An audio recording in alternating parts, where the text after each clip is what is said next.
Ponger at Damsa nagkakahamunan.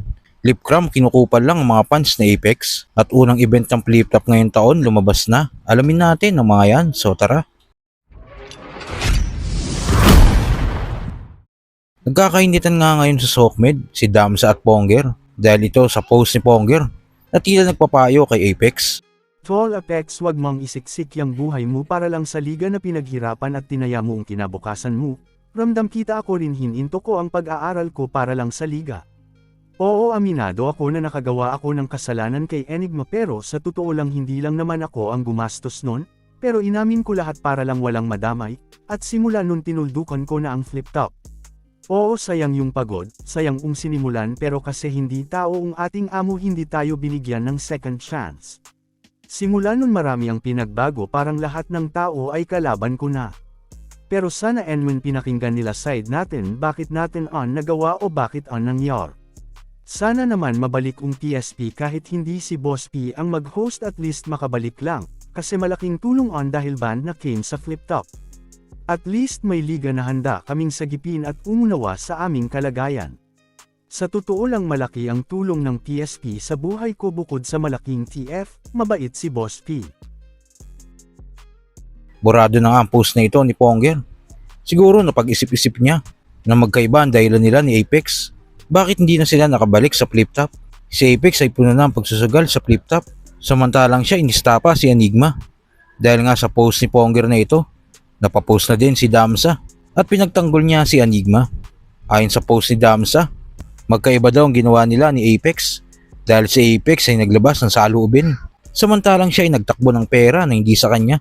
At sinabi pa ni Damsa na yung sinasabi ni Ponger na hindi tao ni si Enigma, sinabi ni Damsa na napakabuting tao nito.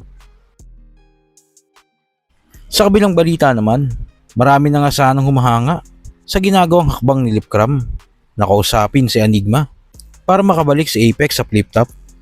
Maraming mga fans nga ang di naniniwala kay Lipcram at mukhang tama nga sila dahil sa latest post nga ni Lipcram, tila nagkita-kita sila nila Kuya Kebs, at sabi sa post, after daw kausapin si Enigma, si Kuya Kebs naman, at may hashtag pa ito na konti pa, pero may nakahuli nga na isang page kay Lipcram dahil yung suot niya sa post na ito kapareho ng suot niya ng interview niya sa flip-top bago ang finals nila ni Katana.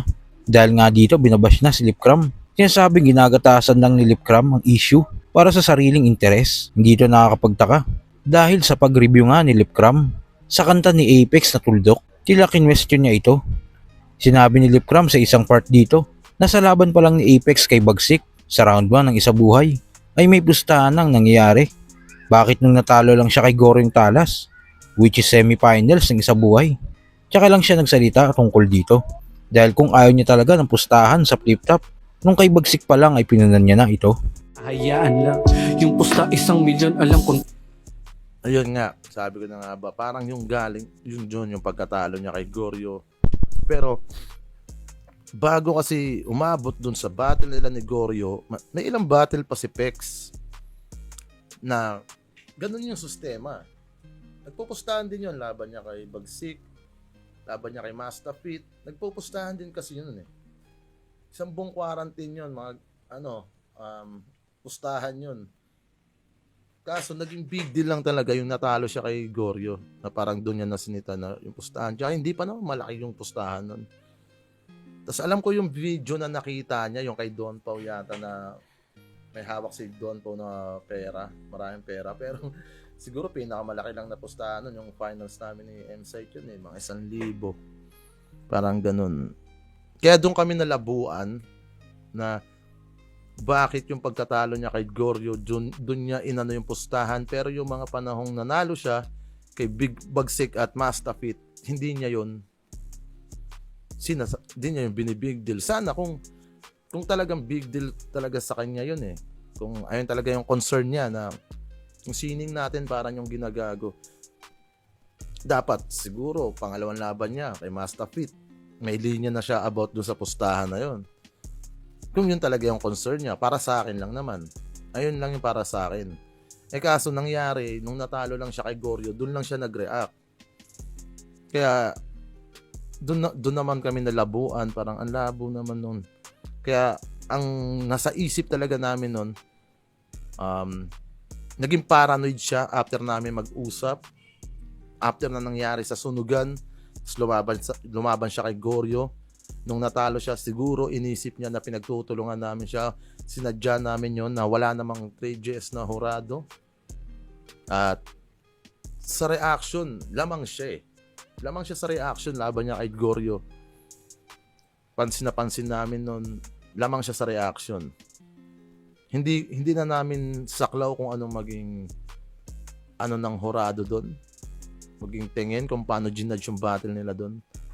At yun nga, kung ang concern niya talaga, kung ayaw niya yung sining ginagago, sana yung dalawang nakuha niyang panalo, meron na siyang ano doon eh, meron na siyang reklamo. Na kahit nanalo ka, may reklamo ka na, huwag naman tayo magpusta kasi baka sira sa daloy ng tournament. Alam mo yun? Yun lang naman yung para sa akin, para kay Apex. Hindi ko naman to sa pinagtatanggol sa Enigma. Ito yung nakikita ko lang din na mali na ano ni Apex. Parang naging mali niya kung paano niya niyakap yung ano na yun eh. Yung sitwasyon na yun eh. Kasi ako, sinabihan niya ako na wag ako magpadala sa emosyon ko, wag ako mag-self-destruct. Nadadala daw ako ng emosyon ko. Pero siya rin, nangyari din sa kanya yon. Kung ano yung ginano niya sa akin, kung ano yung pinapayo niya sa akin, hindi niya rin na-apply sa sarili niya yon. At siya rin mismo nagpadala sa sarili niyang emosyon. Dahil lang naman dun yon, sa emosyon niya, kung bakit siya natalo nun. Hindi ko alam kung ano yung pinaghahawakan niya. Kung para sa kanya panalo talaga siya, hindi naman namin kasalanan niya, may mga hurado naman doon. At hindi ko rin masasabi na niluto siya doon, pinagkaisaan siya doon dahil lamang siya sa crowd reaction eh. Mas balance siya noon, mas mahaba nga lang yung rounds niya na dapat kino-consider yun sa tournament. Kung isipin natin, nung mga panahon na yun hindi katulad ngayon, kahit lumagpas ka sa oras, alam ko kina-counted na eh. So yon, hindi ko kinokontra yung kanta ni Apex. Sinasabi ko lang din yung... At sa uling balita, lumabas na nga ang unang event ng Flip Top. At ito nga ay Green Assault 17. Gaganapin ito sa lugar ng Mandaluyong. Ang event na ito ay unang round ng Langit at Lupa. So kayo ba mga kuy, sino ang manok nyo sa Langit at Lupa tournament? At anong masasabi nyo sa ginagawa ni Lipcram? Kung ano man sa loobin mo, comment mo lang sa baba. Mapag-usapan natin yan. So yun lang. God bless.